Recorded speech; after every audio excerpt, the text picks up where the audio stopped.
curve honing fans, type 2 diabetes rescued by keto fans and carnivore fans. Bill here. Today is Friday, June the 14th, Flag Day. I think in America we're still allowed to fly the flag, although sometimes with the way things are going, it makes you want to fly it upside down. I hope you understand what that means. It means nation in distress or distressful situation. Anyhow, I'm going to do a shave, and I'm going to talk about a couple of things. I'm going to talk about the Imperia La Roccia, La Rocca, I'm not sure what you call it, that I got. I honed up a razor on there, and I was kind of pleasantly surprised at some of the things I found. And I actually took one of those gold dollars that I got that are so crappy and played with it for a pretty good bit. Now, that razor has seen a lot of action on a lot of different hones. And what I always wind up with, and still to this day, I'll wind up with a breakdown on the edge that I don't really like, like a chipping or something like that. But this one, there's still some chipping in there. I don't know if I'll feel it or not. It's small enough. We'll certainly have to see. But I did that, and I have a backup razor. And I think part of the title I'm gonna title Compulsive Shaving Disorder, CSD. Okay, because that's like when you find something that really works good, something that you like, and then you just keep on trying. Or like in the case of this soap. By the way, I'm using the Sterling High Mountain Badger. I've not seen this since this one came out. It's probably my most luxurious Badger brush. I'm using the Sterling Soap Island Man. I have not used that in the way I found that buried deep in. I have used the Aftershave pretty regularly, which I need to get some more of. But those are the glorious stanks of the day. And I keep wetting my lather a little bit.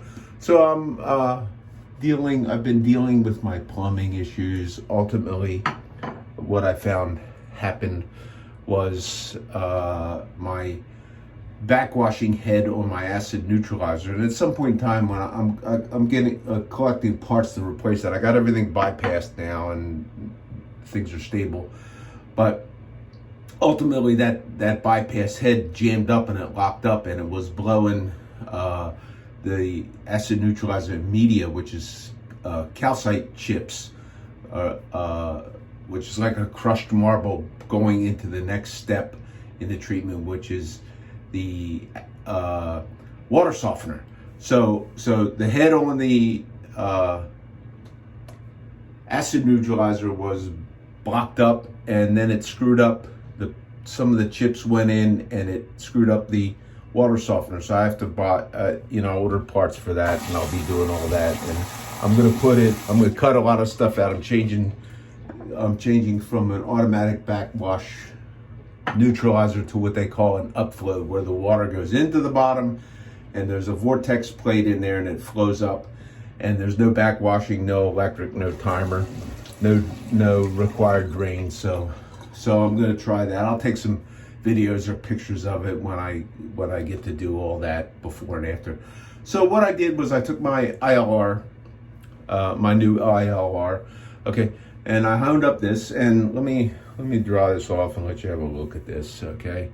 So you can see on here, I ground the high spot out of here, and I got a nice flat going there, although it's kind of hollow in there, and I pretty much have a nice flat going over there. You can see how wide the bevel is. I don't know how much I took off width-wise, nor what the angle is, because I have not measured it. But this did do, even though under the right amount of magnification, I can see some little chip-looking things that I don't like. I've pushed this steel to the limits every time with everything I got, and mostly what happens is exactly this. I find a steel breakdown, and I find some chips somewhere along the way. So this on the ILR, I used cuticle slurry, very, very heavy, and I did a bunch of things first. Ultimately, the way this came out, this was on like a dilucot or dilucot, however you pronunciate that method, except I was not on a cuticle. And I did try cuticles, curved cuticles of a couple things, and Arkansas. I tried a lot of stuff. But I stayed on there, and I went with the one stone hone method, very similar, I guess, to a lot of what people do on a lot of different things, J-nets and stuff like that, where I changed the slurry, diluted it, and ultimately, and here's something I found, because the ILR stone gained a lot of popularity, notoriety, because Dr. Matt, who has a wonderful following of people, because he has made a lot of videos that have helped people out, and he proposed this as an inexpensive method to use to maintain your razors. Now, if I remember correctly, and I did not watch it before I made this video, if I remember correctly, he was honing underwater on the last step, and then he was honing, I don't think he used the slurry on it, but he was honing until what he would get is he would get a sticking, okay? And I did not like that feel. I was getting some of that feel. I did not like that. So what I did was I tried a bunch of different things, like I always do. I tried Dawn dishwashing liquid, and I took ballistol, diluted ballistol, which I use on my Arkansas. If you're here in the United States, ballistol is commonly available at places that sell firearms. If you're somewhere in the world where only the government is allowed to have firearms, I can't tell you where to get that, but it is a water miscible. As I understand, it's a mineral oil that is water miscible. It emulsifies, and you get the thinning aspect of that. I really like that on the ILR because it would help the razor glide without causing some extra grab that might cause that brittleness in the edge of this, that I'm really, really believing there's a brittleness in this batch of razors in the edge without putting the stress on there. So let's see how it shaves. And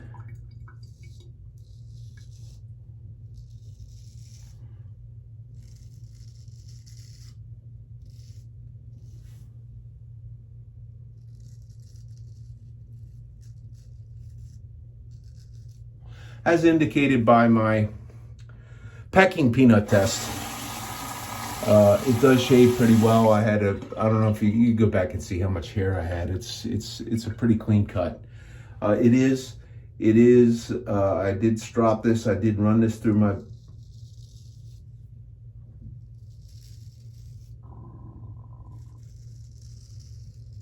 my curved balsa strop progression, and then to my last, which is a flat bench drop on ruined leather.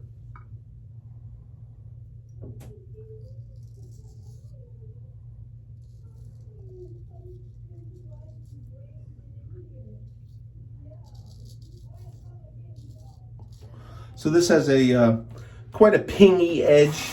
I imagine it's delicate.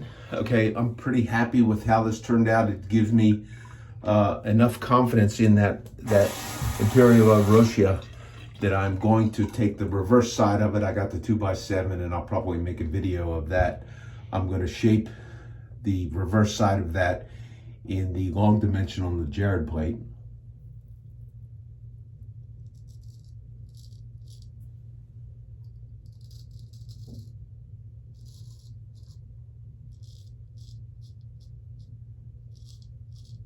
I did bring a backup razor in. A Helga strand that was generously gifted to me by a gentleman who also has CSD, Compulsive Shaving Disorder. And I think anybody who watches me and doesn't quickly change a channel, probably you also have it. If if you have way more shave stuff than you possibly need, I think you're well on the way to acquiring compulsive shaving disorder.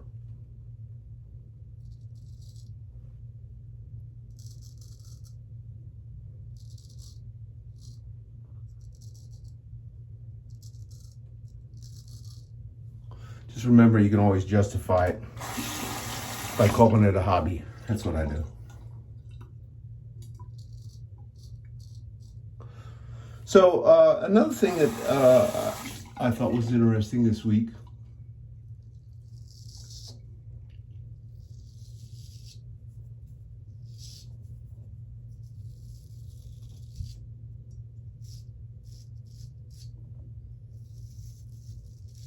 I got a note on one of my videos from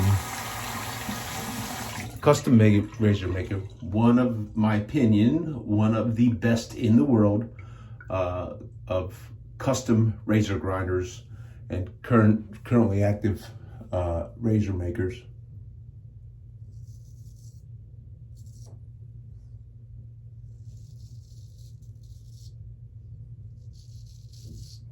And he hones his own personal razors on convex hones because that's what he likes. Whether he uses tape or not, I don't know. I do know that the razors that he sells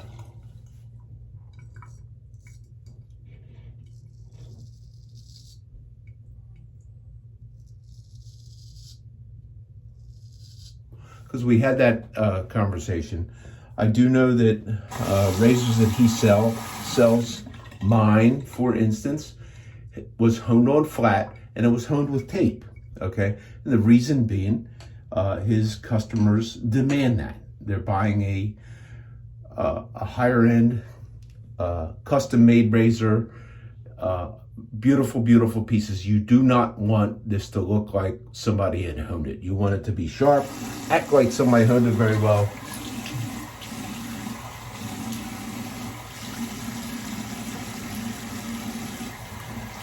I shouldn't say act like, I should say perform like it was honed very well, which mine does, very well honed, and doesn't show any signs of abrasion in that horrible area where a lot of people judge that if you abrade anything at the spine, the razors are ruined.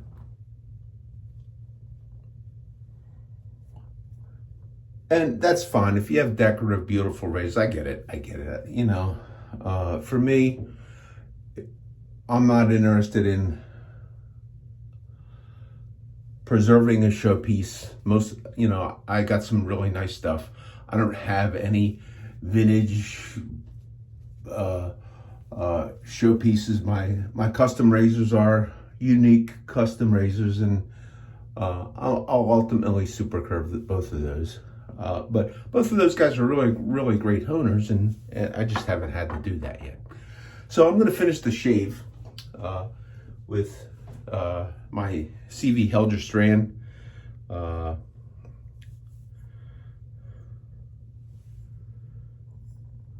MK32. And this was honed up on my usual way. Super curve. 3 radiuses.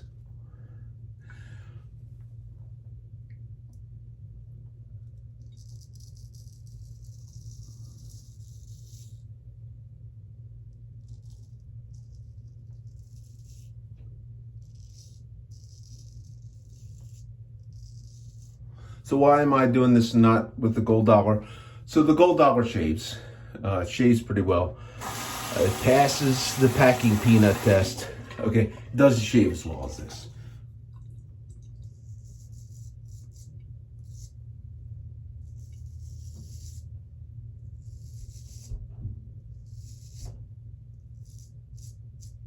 And you get those things to shave. They're really, really, they're good for understanding. I used that, I pulled that out to understand what the ILR stone was going to do for me before I took it and tried it on a piece like this, which I value much more than a $7 gold dollar razor.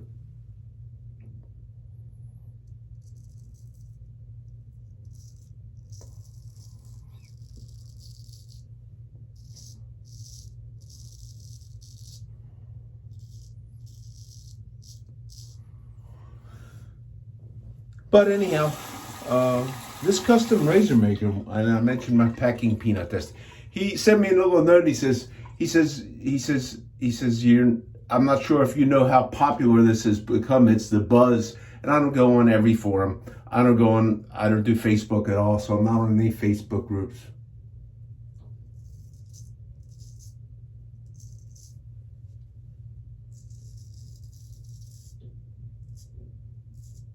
And I've seen other people adopt that, and my view on that is that it was a natural extension for me, because the day I was going to hone razors, I didn't have any grapes and tomatoes in the, which is what I would normally use for that.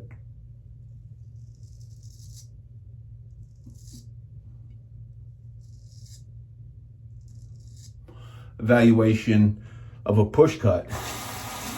The nice thing about the packing peanut over the fruit or the vegetable, and I guess tomatoes are fruits, over using a fruit,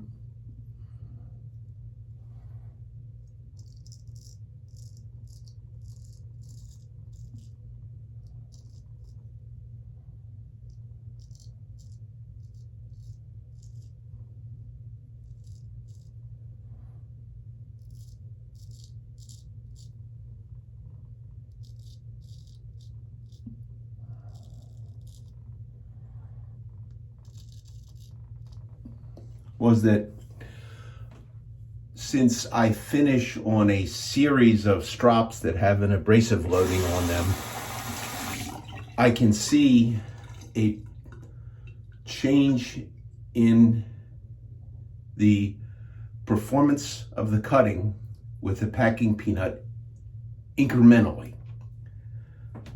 Now that is obviously a subjective type of thing, because you know how much pressure. It's something. It's a tool that I use because I can't put a dial gauge measurement on there.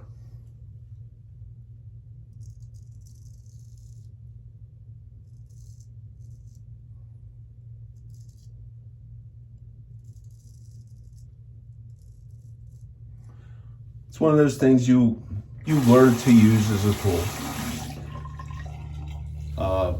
So the packing peanut, yes, I know it's become popular, and actually I've got like almost 2,000 views on that first video I made, I don't know when, over a year ago, on straight razor sharpness test.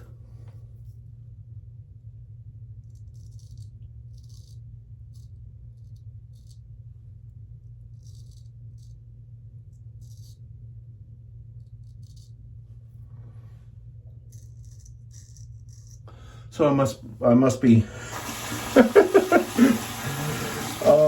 somewhat of a star. Anyhow, what this gentleman suggests, he says packing peanuts, it just sounds so something or other. That's CV Held, and it's really, that's like what a shame. So he says they should call that Bill's test. And I thought about that. I thought about the number of people, the number of professional honers that would blow their mind because they have poo-pooed how I sharpen razors and everything. They would blow their mind at adopting Bill's test. I thought that was really, really funny.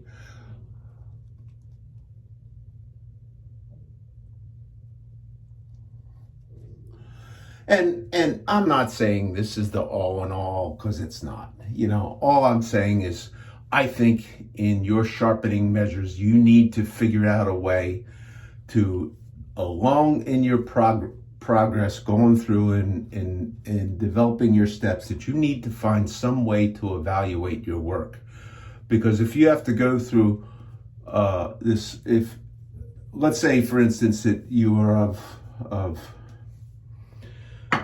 the equipment setup that you have a given progression and you're honing flat off of, let's say you're using nanostones, okay, which I had a set, mine are out on loan, but let's say that you're doing that. So you have to go through the whole progression before you find out where you are and strop it and get to a shave test, okay? Because no matter what, even brand new, even my razors that pass the pecking peanut test very well, with the hairs that I use around here, they don't work for me. That system doesn't work for me, and I don't have enough hair on my arm. It's very sparse to do an arm hair test.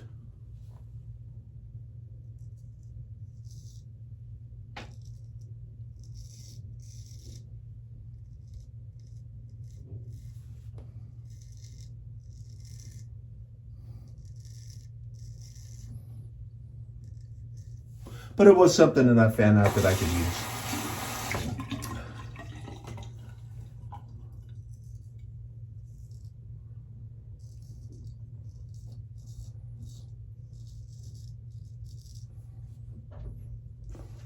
And that great young shaver from Puerto Rico, Sean, who showed off his Jared plate on a recent video, and then the time before he said he joined a cult. No, it's not a cult. People think I'm a cult, and they'll throw me off of shave forums because they say I'm like a rabid minority or whatever, cultic. Like, well, it's like, could you imagine being this guy and have it go down on the record that you were the guy that threw out, 50 years from now, when they're calling the razor sharpness test Bill's test, could you imagine being him and being responsible for throwing him off of your shave forum because you know everything that there is to know about how other people should use their stuff?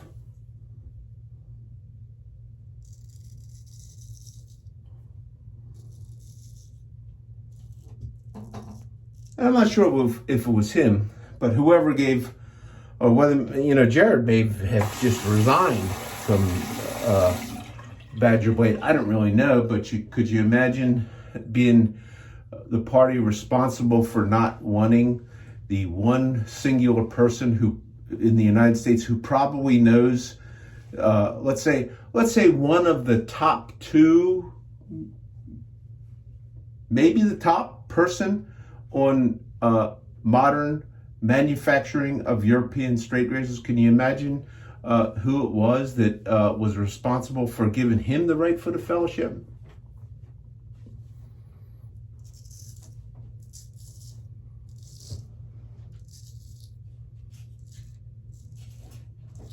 Just because he found that there were people that honed a different way and promoted it and told him that he was honing on flat stones and he was doing it wrong.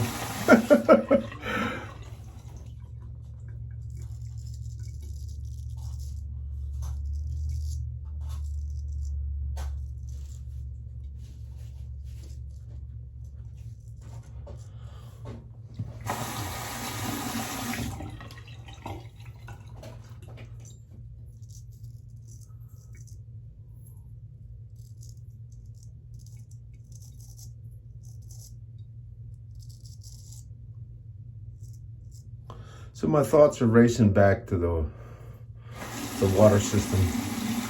It's like there's two companies that manufacture all these components, and private little guys build systems, and from these components they sell, but none of them sell direct or identify the part numbers. It's a real racket.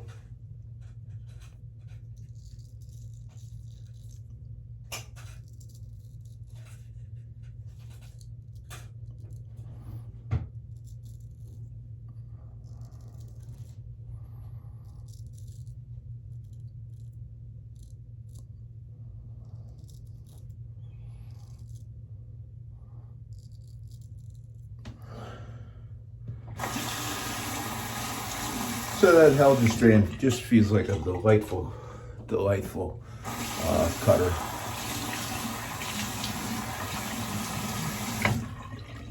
Very, very, very good. Almost, I could use a little cleanup down here. I'm not gonna, because it'll grow back anyhow, but it's quite a shave. Just the right amount of sensation from alum.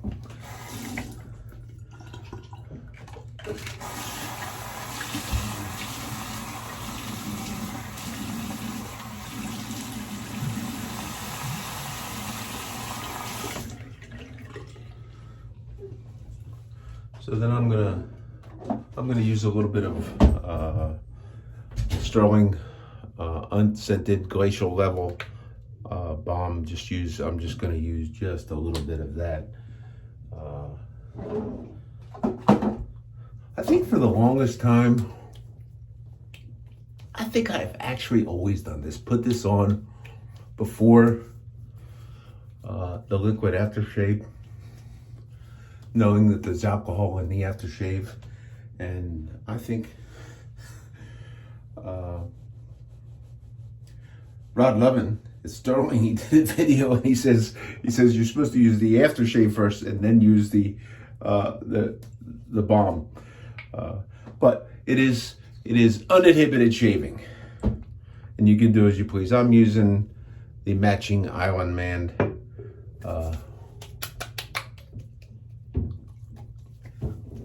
aftershave.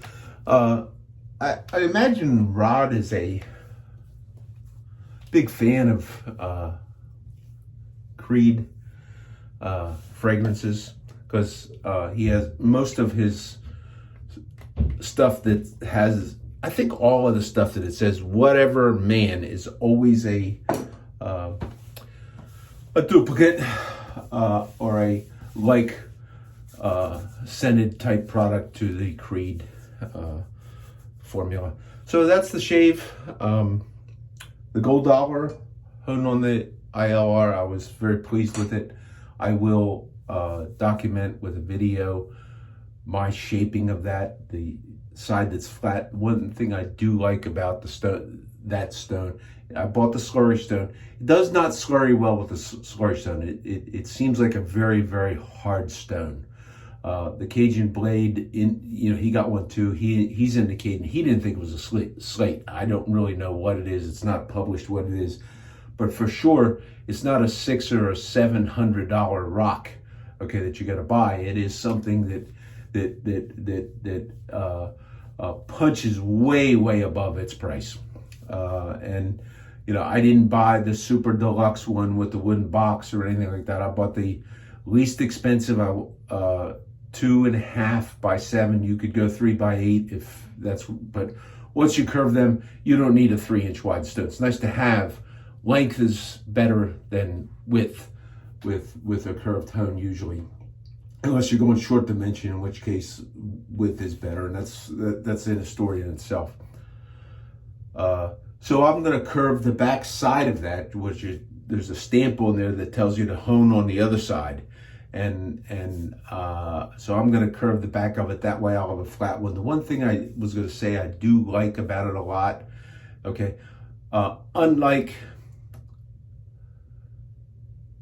Arkansas, it seems like it's maintaining that toothy feel to it where it's cutting, whereas Arkansas can burnish down and almost feel like they're just not cutting all that much. Okay, and as this one wears in, I may find that for this one. I don't really know. The other good thing is, unlike synthetics, is it doesn't have a tendency to load up with swarf. Okay, one of the reasons you use oil on an Arkansas stone is supposedly so because the metal can get embedded down into the stone, and use oil to keep small microscopic metal particles from jamming up that stone. So I do like it for that reason. I'll curve it up and I'll see how well it performs. I still am very happy with with my Arkansas and with my Suhiro 20K, but this compulsive shaving disorder thing has got me like buying rocks and trying stuff. So this is Bill out. I hope everybody has a really, really great weekend. Take care. Bye.